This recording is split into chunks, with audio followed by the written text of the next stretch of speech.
好啦，大家好，我係 Alice。今期視頻呢，我哋會介紹一下我哋 Zephyr 101入門系列視頻嘅第一節課，The Big Picture and Crossover Map。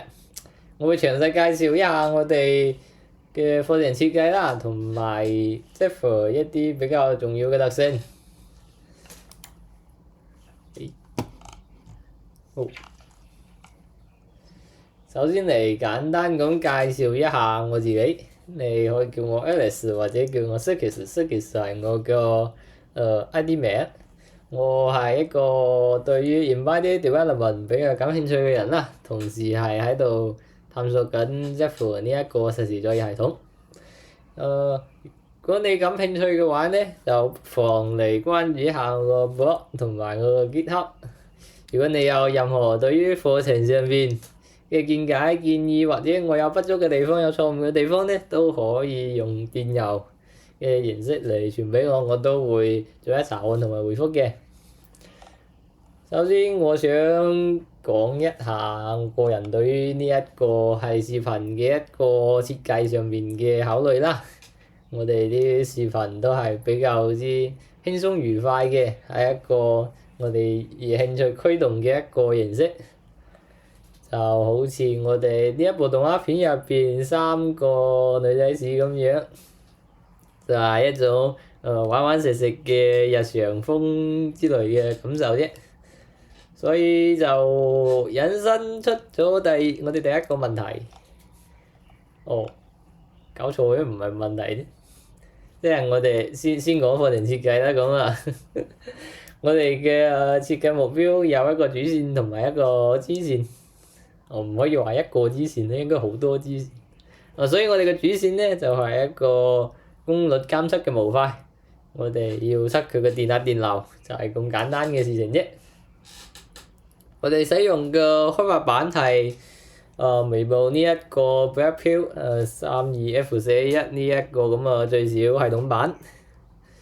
我哋採用嘅 sensor 傳感器係 TI-926有20位嘅精度，係通過 iPhone-C 連接嘅。其實實質上呢，點解左邊有個229呢？實際上我首先第一時間想用嘅229，因為佢啲功能同埋啲測量嘅範圍比26都多，而且佢係用 SPI 嚟連接嘅，我哋嘅速度可以上少少去。但係有一個好嚴重嘅問題就係，229暫時係冇 support 嘅狀態，我唔記得咗去查，因為我查錯咗當時啊寫呢個咁嘅嘢嘅時候，所以就好尷尬。而家就所以呢個229可能我哋課程最後或者留到下一個唔係入門嘅課程得先會嘗試去寫一個 driver 睇下佢用唔用得先。當然啦，作為一個節點，為咗調試嘅方便，我哋絕對係會寫一個屏幕嚟顯示佢嘅。我哋呢度使用嘅係呢一個0.9寸嘅單色 OLED 屏，都係比較常見嘅，到處周街都可以買得到㗎啦。SPI 或者 iPhone-C 都冇所謂嘅呢一個。因為 Zephyr 有一啲比較重要嘅特性，使到佢係冇所謂嘅，一陣我哋會講。當然啦，作為一個監測嘅，你自己監測自己係冇用嘅，你要傳啲數據俾人哋先有用嘅啫。所以呢，我哋會設計兩個上傳接口啦，一個用 CAN，一個係用 UART，都係用晶片自帶嘅能力啫，唔使外置附加模塊，呢個就係比較方便啦。成個主線任務，我哋可能涉及到一啲技能，就係一啲 key configure device tree，呢個係我哋定義外設必須嘅啦。First 多任務係必須嘅啦，因為我哋有好幾個任務可能要同時進行。我哋採集數據啊、顯示數據啊、上傳數據啊之類嘅嘢，仲有 subsystems 係指 Zephyr 嘅 subsystems，因為佢係咁樣叫嘅。其實實際上就係叫做一堆模塊。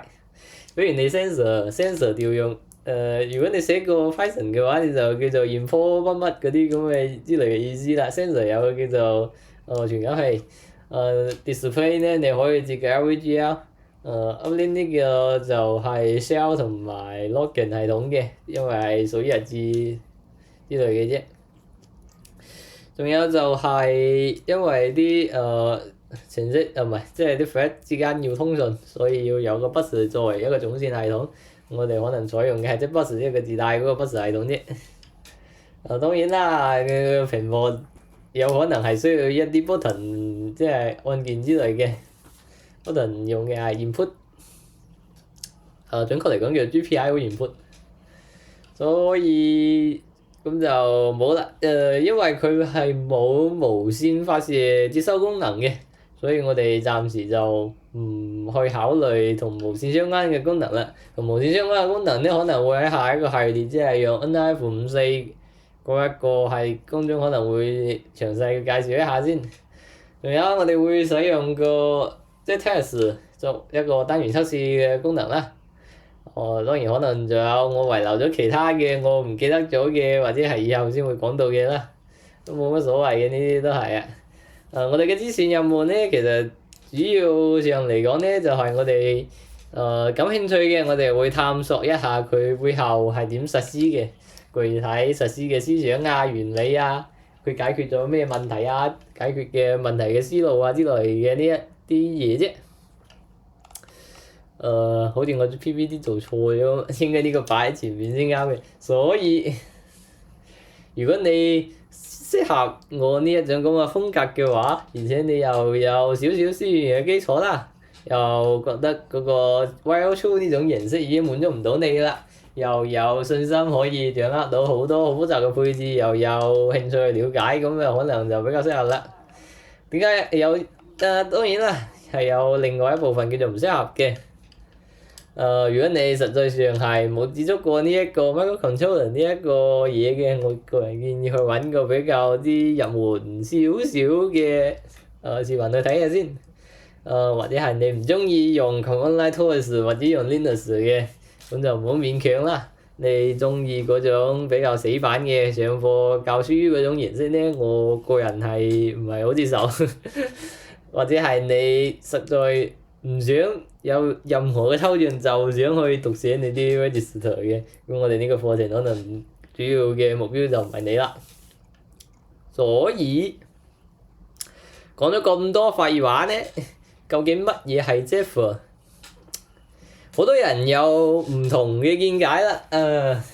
有人話佢好，有人話佢差啦。不過無論係好定係差咧，我哋始終都係先去了解下佢係乜嘢先啦。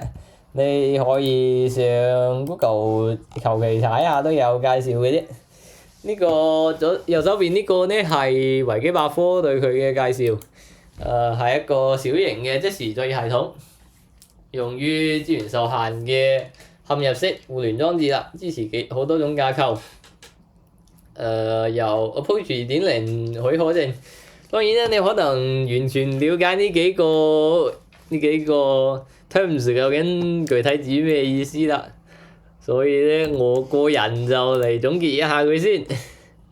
佢係一個 scalable RTOS with Linux DNA， 係有 Linux DNA 嘅一個可裁剪嘅實時作業系統。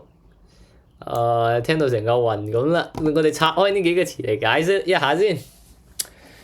首先 Zephyr 唔係單止一個 kernel， 佢涉及嘅嘢遠比一個 kernel 要多，係一個ecosystem 嚟嘅，即係我哋頭先都介紹咗啦，佢有好多個 driver， 呢個係負責硬件方面嘅，有 Slash 呢個係負責無線射頻方面嘅，仲有一啲對於開發方面嘅有用嘅嘢。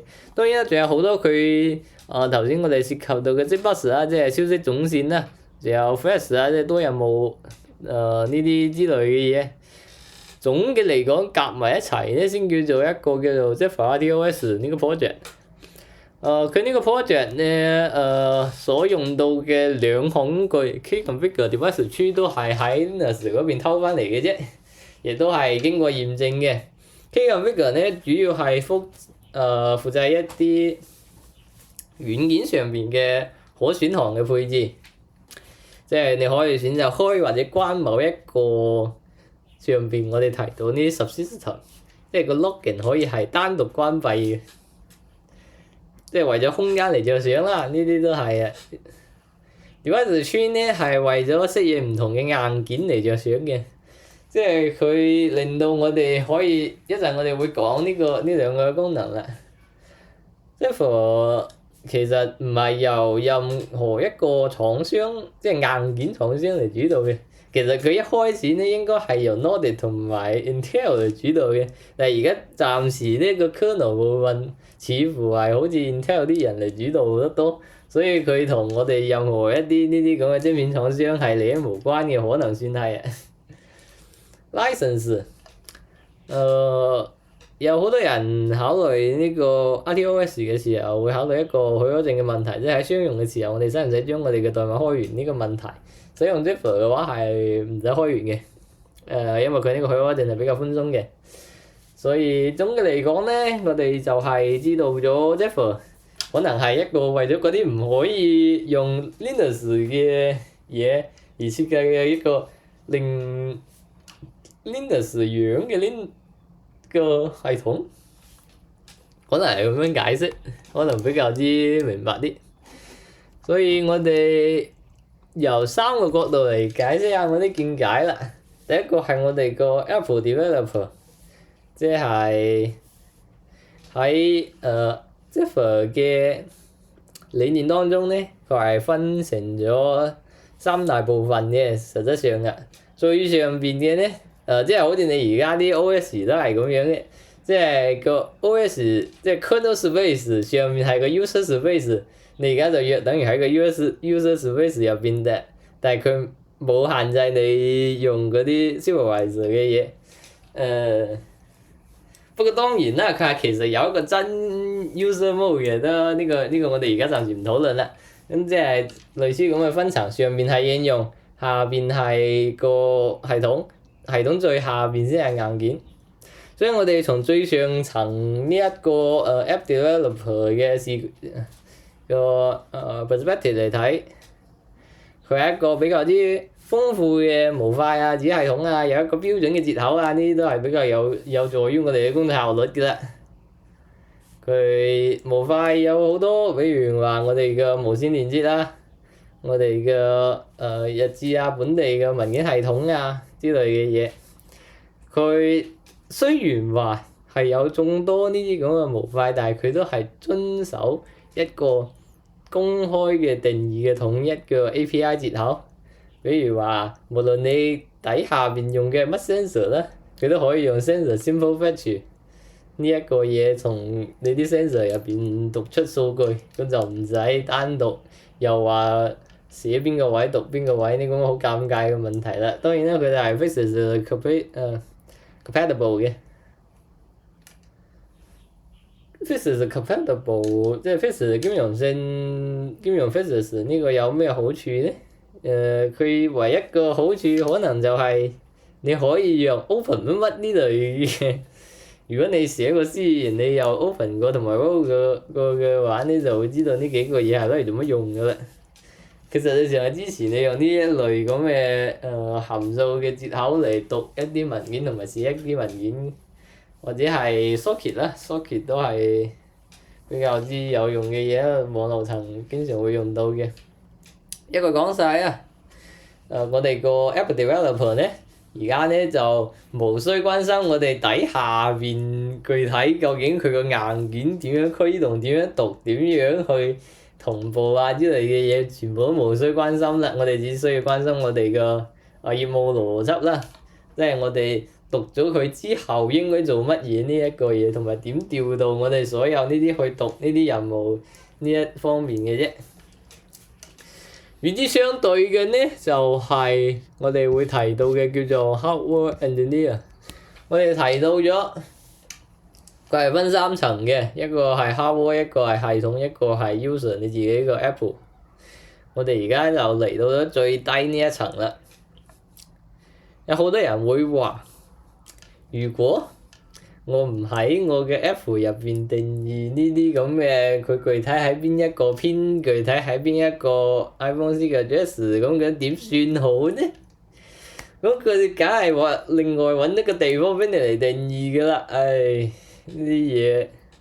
所以咧，我哋用個叫做 device tree 嘅嘢嚟幫你將你嗰啲所有亂七八糟嗰啲定義同埋你啲 code 入邊拎翻出嚟，單獨揾一個地方幫你妥善咁放咗佢喺度。你喺呢一個文件入邊咧，可以定義你個 pin，定義你嗰啲 UART，定義你嘅 iPhone，定義你嘅 SPI，定義你個 memory 讀到去邊度都冇所謂嘅呢啲嘢啊。總嘅嚟講咧，佢就寫喺呢個 DTS 呢個文件入邊，到時候我哋嘅構建系統就會幫你處理呢個問題啦。而且咧，你喺呢度仲可以寫你適配嘅 driver， 你可以指定你使用邊個 driver。呢個係純文本嚟嘅，冇任何嘅代碼程式喺入邊，而且所以你個代碼入邊而家就只剩翻代碼，就冇呢啲咁嘅亂七八糟嘅定義嘅嘢㗎啦。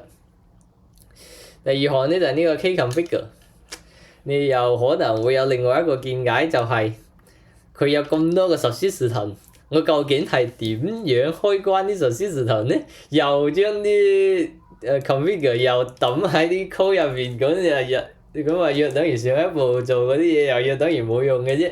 而且你咁樣做嘅話咧，就會有附帶好多超級多嘅問題。我哋應該會喺第三節課詳細咁了解呢兩個嘢解決咗咩問題先。我哋而家簡單咁樣嚟講一下先啦。佢係一個受規則約束嘅一個配置系統，隔離 Linux 都係咁做嘅啫。你可以好簡單咁樣喺上層開關一啲功能，而無需即係你可以簡單咁話，我需要開個 login 系統，咁佢就會自動幫你處理佢啲依賴。比如話你個 login 系統要先開個乜乜，後開個乜乜，呢個乜乜又依賴咗乜乜。總嘅嚟講，如果你手動配置嘅話咧，你可能開一個功能你就要寫10幾行呢啲定義乜乜等於乜乜嘅嘢啦。但係而家你只需要寫一行，佢就會成個 Kconfigure 就會自動幫你處理其他嘅嘢。你想話我要開個 login， 我要開個 GPIO， 你就選對佢打勾，佢就會生成呢一行嘢俾你，或者你自己手寫呢行都冇所謂，叫做 configure GPIO 等於 Y， 咁佢就會幫你處理埋其他嘢㗎啦。所以對我哋嘅硬件工程師嚟講咧，咁我哋就可以將我哋啲硬件所有嘅定義上係進行規範啦，而且又係可以比較妥善咁樣可以配置得到佢係啱嘅，而且仲係可以檢查嘅狀態。最後咧，我哋會講一下夾喺中間呢一層。夾喺呢一層咧叫做 kernel engineer， 大部分啲同埋 kernel 啊、driver 啊亂七八糟相關嘅都會喺呢層度解決佢。我哋呢一層主要嘅目標就係兼容上下兩層之間嘅差別。用通俗嘅話嚟講係咁樣，用專業嘅話嚟講叫做解耦合同埋抽象層。即係符合定義係嚴格咁區分咗我哋個 application 同埋 hardware 嘅。咁你嚴格咁區分咗之後，大家頭先我哋都見過啦，我哋嘅 application 係有一個standard 嘅 API 接口嘅，咁就要喺呢一度嚟到去進行適配。但係你嘅 hardware 用嘅係另外一個接口，好多嗰啲咁嘅廠商都會有自己嗰啲接口，叫做乜乜點乜乜嘅嘢。你好似STM32有個 LL 符咁，所以咧呢個就係做咗一個兼容層嘅設計啦。我哋有一個叫做 Device Tree Module， 設備驅動嘅示例一個模型咧。我哋上邊接嘅係我哋嘅 application 嗰個 standard API， 下邊接嘅係廠商嗰啲 LL 符。總嘅嚟講就係咁樣。咁樣做嘅好處係乜嘢呢？咁樣做嘅有個顯著嘅好處就係我哋嘅 application 唔使依賴嗰啲亂七八糟嘅 LL 符。咁就我哋喺度更換硬件嗰陣時，從一個廠商更換到另一個廠商嗰陣時咧，就會非常之方便㗎啦。所以呢一個 kernel engineer 主要嘅工作就係為咗佢嘅可移動性同埋可以伸縮嘅，同埋一個比較清晰嘅架構，對於我哋成個系統嚟講。所以，我哋不妨嚟對比一下我哋現存嘅所有呢啲咁嘅係咪 OS 都好啦，佢哋現擺啲 development 入邊涉及到嘅解決方案。我哋有好幾個解決方案啦，我呢度列咗大概係有4個左右啊，比較經典嘅4個代表。第一種係叫做 bare metal 裸金屬編程。裸金屬編程咧，其實係讀個 register 嘅。就算係用 HAL 都係讀個 register 嘅。你用嘅 LLVM 庫入邊都係有個讀乜乜 register 嘅嘢嘅啫。佢呢度咧就係冇 kernel 介入嘅，就係手動配置，寫一大堆 define 嚟控制嘅啫。個 driver 咧一唔係用 L， 一唔係讀 register 啦，所以呢度就係比較之你要控制所有嘢就比較之複雜啦。如果你要做嘅嘢非常多嘅話咧，第二個就係個 RTOS 係有個 kernel 嘅，但係因為佢得個 kernel， 所以你要同前面呢一筆嘢一齊用，所以佢實際上冇解決任何同配置同 driver 相關嘅問題，佢就解決咗一個多任務嘅問題啫。最往上升級咧叫做 RT-Flat 咧終於將前面啲所有嘅問題解決咗啦，佢終於有個 key configure 啦，佢終於有個 device framework 啦。當然啦，佢呢個 device framework 嘅好唔好用咧，你可以自己去了解一下啦。不過佢都係解決咗前面啲所有嘅問題啦。但係佢使用一個專用嘅嘢嚟處理我哋嘅 device framework， 呢一個個人嘅喜好唔同啦，所以我哋仲有發展到 Zephyr 呢個系統同個 RT-Flat 相比咧，其實冇改變到乜嘢。改變最大嘅係個 driver， 即係個 device framework 呢一層啦，同埋個 DTS configure 呢一個啦。總嘅嚟講，可能係變相降低咗少少抽象嘅開銷，然之後使用個 DTS 又比較之容易讀又容易寫，就係咁啫。可能我個人嘅理解就係，當然啦，講咗咁多，我哋嚟講呢一啲，即係頭先冇講到嘅另外一啲嘅好處，一係佢係一個考慮咗安全嘅系統。Zephyr 好似係喺而家喺車載領域係未使用過嘅，而且佢亦都支持一啲 ARM 嘅最新嘅嗰啲特性啦。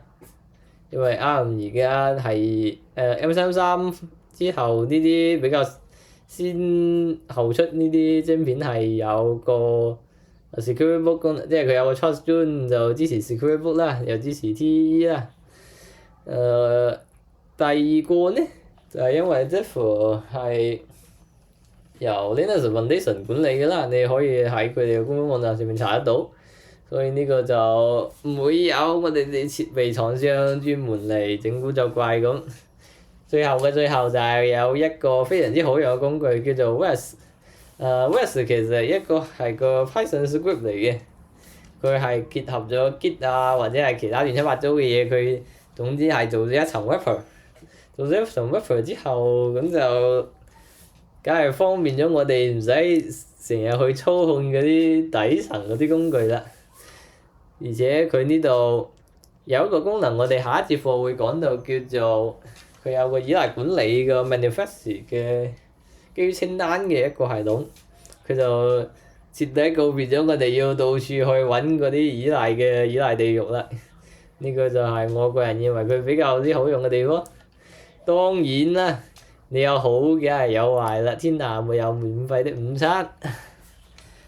對於佢哋嘅壞處咧，90%都係啲人嘅問題，而唔係啲代碼嘅問題。人嘅問題第一點，因為佢使用咗好複雜嘅系統，所以你啲學習成本就非常之高，而且又非常之難學。第二個人嘅問題咧就係最後呢個，Zephyr 佢唔負責具體芯片嘅適配，具體芯片嘅適配係由廠商嚟負責嘅，所以有一啲廠商如果冇適配嘅話咧，就非常之尷尬啦。尤其係我哋呢邊嘅廠商，大部分都係冇適配嘅，所以你可能去選擇用 RT-Flat 可能更加合適些少咯。我個人覺得，最後呢一個因為抽象始終係有少少開銷喺度嘅，所以佢個實時性咧佢個即時性咧肯定係冇bare metal 咁極限㗎啦。即係當然，你如果真係需要用到咁極限嘅情況咧，我個人建議你就唔好用個 OS 啦啊。不過呢啲都係個人喜好嘅問題啦，呢啲都係啊。所以咧，我哋今次課就結束咗啦。我哋要講一啲課程之外嘅問題。首先，我想講一下呢一個課件嘅版權問題啦。課件咧，我設計嘅係一個 JFDL 1.3嘅許可證啦。你可以具體睇佢想點用。你可以免費咁使用啦，免費咁複製分發，你想改都冇所謂嘅。但係咧，你如果要做以上啲工作咧，請務必保留我嘅署名，同埋以相同嘅許可證再次分發出去。我哋係為咗所有人都可以獲得我哋呢一個課件，而且我哋嘅 source code 即係我哋課程嘅代碼咧，都係用 GPL 分發嘅。呢度要講一個嘢，雖然話 Zephyr 係用 Approach 2.0嘅，但係佢冇限制我嘅 source code 可以用 GPL，所以你都係同上面一樣，你可以免費咁去使用，你想點用就點用。但係你必須要遵守一個前提，就係如果你要再次分發我啲代碼，就請務必寫埋我個名上去啦，同埋你所有修改之後嘅代碼都要同時以相同嘅 GPL 再次向大家嚟公佈。即係所有呢啲代碼同埋呢啲課程資料係唔允許你自己商業使用同埋閉源使用。當然我哋要最後要作一啲 AI 使用嘅聲明。我都唔知道做咩最近好多啲演講可能都反正我個人係咁要求嘅啦嚇。我哋係使用咗 AI 嘅，我哋嘅課程資料係使用咗 AI 嚟對某一啲文本啦進行一啲潤色啦。咁就唔潤色，你估計我寫嗰啲嘢可能係好難睇得明白之類嘅啦。但係咧，所有我哋背後嗰啲邏輯思想同埋我哋啲代碼咧係人手寫嘅，唔係有AI 嚟干預嘅，而且所有嗰啲結論啊之類嘅都係經過認證嘅啫，所以大家唔使擔心話 AI 呢度會生成出啲咩奇葩問題出嚟啊！你唔使擔心。終於講晒啦，所以要感謝以下咁多位項目社區朋友嘅支持啦，亦都要感謝你俾我成功浪費咗半個鐘頭嚟聽呢啲咁嘅無聊嘅嘢。所以最後嘅最後，我哋下一節課嘅預告，我哋會識得 Dforge 係乜嘢啊？Dforge係個爐。其實呢所有好多嘅標題都比較好玩嘅，你想了解嘅話，自己去 keep 翻佢之前嗰啲頁面。Before we come, we must clear the path。掃乾淨自己屋企先寫 code 啊！首先咧，我哋要安裝一啲 dependencies 啦，同埋處理一下 Python 呢啲咁嘅好奇葩嘅嘢啦。然之後我哋會使用一下 Zephyr 最常用嘅呢個叫做 West 嘅工具啦。不過喺呢個期間咧，我哋可能會下載好多嘢，所以請務必確保你個網絡連接係比較之順暢嘅，或者係你可以先買杯咖啡嚟飲住先，我覺得都冇所謂。所以我係 Alice，see you next time。